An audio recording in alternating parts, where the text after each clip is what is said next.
uga dhacayay caasimadda Somaliland ee Hargeysa maalintii Arbacada ee toddobaadkii dhamaaday oo ku beegan 7 bishan March waxaa arooryo hore oo abaara 6 subaxnimo ah aqalkooda hortiisa laga afduubay Faadumo Cismaan Almis oo ah gabadh u dhalay fanaanka caanka ah ee Cismaan Almis Faadumo Almis oo aqalkooda hortiisa nadiifinaysa salaadii subax kadib maalintii Arbacada ee toddobaadkii tagay waxaa si indhasarcaada u afduubay 2 nin oo cadaan ah oo ku qaatay baabuur nooca loo yaqaano Langaruuselka oo ay sheegtay in uu waday darawal Soomaali ahi isla markaana lagu sitay 2 dumar oo iyada sida ay sheegtay hadalku uu ka xidhan yahay. Bismillah wallahi qisadu qisa cajiib ay ahayd dadana wallahi maxaan ku dhaaday halkan meherad baan ka fiiqayay guriga horteeda ah xabaar dhixdiya barkii bay ahayd 2 waxay yimid lina cadaan ah gabadhii biyo markii hore way dhaafeen markii labaad ay soo noqdeen biyo ugu daadiyeen biyo qabow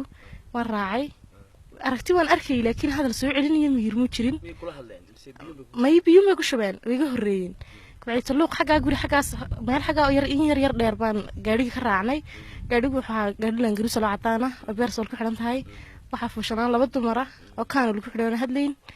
kan irbada lagu xidho aan hadlayn gabadhii waan dhaqaaqnay gaariga waxa waday inanka waday waxa aan Soomaali ku hadlaya xaga dama afar baan ku fadhinay aniga iyo 2 dumar kaan oo la ku xidhnaa ma hadlayaan waxa lama soo celinayaan gabadhii xagan shii waxay ka xigay daaqada ninkii cadaankii kala cadaankii xaq oo ninka la koray ninkan gaariga waday gabadhii waxa marayno maxaan ku dhaaday jigjigeer isku iskan dab ay maray adu marka wad garanaysaa inaad isku iska maraysaan halkan waxaan ka dhaqaaqnay wax ma yirin jirin laakiin markaan marayno saacadadiin miirkaygu soo noqday waan arkay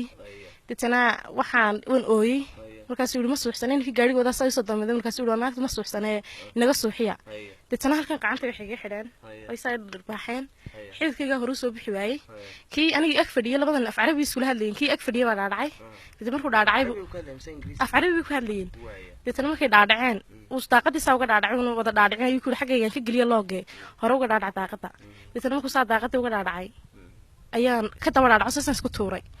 shalmada meelay qabsatay dadana saas uu soo jiiday waan qayliyo war hayaa iga rida waan idhi in dariiqa mareeyay oo tuqaan ka daaqada jawar waa sidee buu ku yiri dadana gabigii macal shalmada inta saa la soo tuuray ee gaarigii maxaan ku dhaaday la koray ayaa la baxsaday inankii tuqaanka wadada ka baxay oo gaarigii soo xidho oo yimid kiina waan ka baxsaday dadana waan baxsaday xaggan san ugu soo ceeray kor baan u carreeyay kaalinta nagaafina markaan marayo ayaan dadta meel ku dhacay wadnaha xanuunay mar dambe waxaan soo yimirsay dad badan oo dul taagan telefishinka caalamiga ee SAF TV oo dabagal ku sameeyay dhacdadan waxa uu arintan ka wareystay goob joogayaal ay ka mid tahay hooyada dhashay gabadhan la afduubay markaas walaal ku dubay lax marka halkan bi inaad fiiqaysay halka ba 2 nin oo cadaan ka soo bixin marka 2 nin oo cadoo barsada watay haayeen marka kadib inantii halkaas aaba soo eegan way soo eegtayna way istaagtay inantii kadib way dhaafeen nimankii ana gurigii baan galay mar dambe ma soo bixin markii dambe la yiri Faadimo la waayay waati halka fiiqaysa bana nidho doorta waxaan waxa weeyaan wax maqal mooyeen hore warki jiray maaha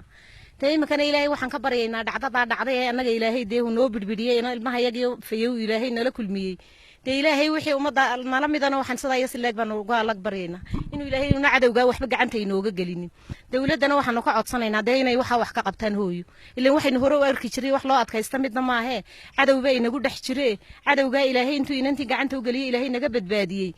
waxaanu leenahay cadawga la daba galo